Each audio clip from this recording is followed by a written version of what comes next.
the pace of building up our talent pool and also our member companies to create a veritable buzz in the creative and digital arts scene. We are aware that the digital animation industry is fast moving towards a creative, diversified, and globalized knowledge process economy. The ability to fuse creative arts and technology in particular will help us achieve this objective. I hope that the creative tracks that you will be listening today will open a new world and business opportunities for you. I will leave the viewing of the creative works to our other speakers, and I hope from there you can see how Gonzalez and Brian Dixay, the voices of Philippine animation.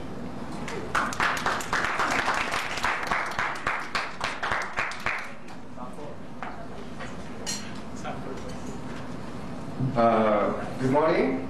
How are you? Are you already full or food? So anyway, of course we're going to discuss about the art of voice acting in animation. So can you imagine an animation without a sound or a music or a voiceover? It's a silent movie. It was like 1930s, right? So, why is voice acting very important in animation and also in computer games? Who are gamers here? Yeah, hack and slash. So, well, I'm proud to say I'm also a gamer. I play computer games for like 4 hours a day. And I'm also proud to say that I'm part of one of the first Filipino full-length Disney animation style in the Philippines, which is Tutubi Patrol by our very own Grace Limaranan of Top Pick Animation. And well, our company, Creative Voices, is the very first voiceover company that is selling voices online.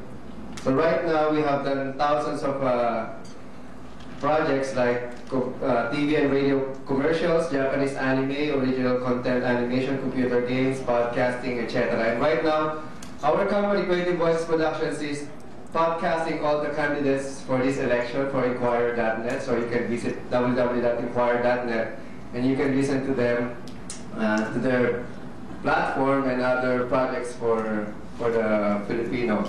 So kung gusto niyo siyang boto, you will hear them online. So without further ado, we got my partner Brian Matthew Dixay, one of the best DJ and voice talent in the country. Will talk about the art of voice acting. Okay, Brian?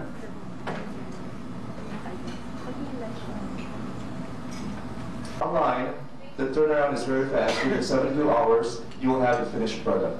Our transactions are usually back-to-back or through money order because we don't have any PayPal accounts here in the Philippines. Unless, of course, pretty soon it comes out. So we usually do it the old-fashioned way still, through back orders and or to money orders and back-to-back. So we do audio design, voice talent production, character and animation production. We also do concepts and consultation for hardware setups. If you want to have your own studios, we also do that for, of course, audio and sound. Now, today we'll be talking about a brief history of the voice acting industry in general.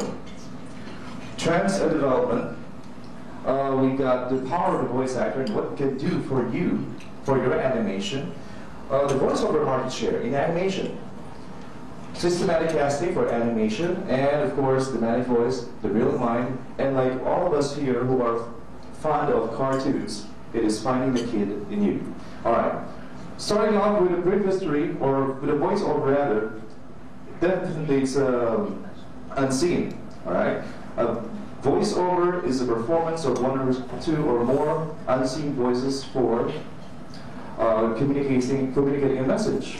From the word voice over picture, it is the word or the words behind a picture for television or for movies. And Elaine Clark also adds that there are the voices behind CD-ROM video games, interactive televisions, audiobooks, IVRs, AVRs, and the sort. Okay, so voiceovers are all around us. You know, you can hear them. If you're at the MRT station, you can hear them there. If you go to shopping malls, the one speaking on the intercom, it's everywhere. All right, it's a very big and booming business in the United States. We consider it here in the Philippines as a very young market because there hasn't been many representations of voiceovers here in the Philippines. In fact, we are the only voiceover company here in the Philippines to start up with the voice acting industry and representing voiceovers abroad. There are factions, there are groups, there are certain people out there that work for companies, but still, they are individuals and producers alike for maybe an audio production, but not for a voiceover company. Now, to tell you more about the history of the voiceover industry, the technology, or the voices rather that we use, are very much inclined towards technology.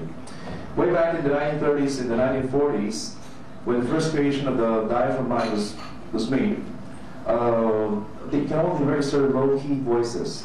All right, so during that time, you can hear guys talking in very big voices because it's essential. It's the only voice that can be picked up by the mic. Now, during the 1970s towards the 1980s, from the male part of the group, it became to the female voiceover talents came in because of the construction of new and better mics, and that the consumers in the 1980s are looking for more, you could call it a more personal touch to the delivery of a product or a service. As we may say, a man's voice is very authoritative. A female's voice for a voiceover is more convincing. So it depends on your product, of course. If you have a shampoo product, you can't have a guy promoting your shampoo because, you know, it's kind of weird. Unless, of course, the guy has a very long hair. Okay. Now, moving on to our presentation, we've got the following trends and developments in the voiceover industry. Before, it's dominated actually by the male voiceover talent. All right, about 95% of all performances way back in the 1970s and the 1980s are dominated by men, and in the mid-1980s to the 90s, then the female came in. All right, there are new and better opportunities for voiceovers here and abroad because of online applications, website intros, and games like that. Screen actors are taking interest in the voiceover industry because the payout is much, much higher, and the rewards are better because if you're an actor for a stage, or for example on screen, you'll have to spend a lot of time fixing yourself up. You know, you have to spend a lot of time memorizing the lines and rehearsals and stuff like that. But if you are a good voice actor and an actor at the same time, like Robin Williams, he started out as a voice actor before he became an actor. It's very easy for you to perform behind a mic. It will only take you about 15 minutes inside the studio, and you can earn as much as 5 times the wage of a manager in a regular day's work. And a representation. If you have an agent in the United States, they would consider you as a low-key performer if you don't have any representation. And in the United States, they usually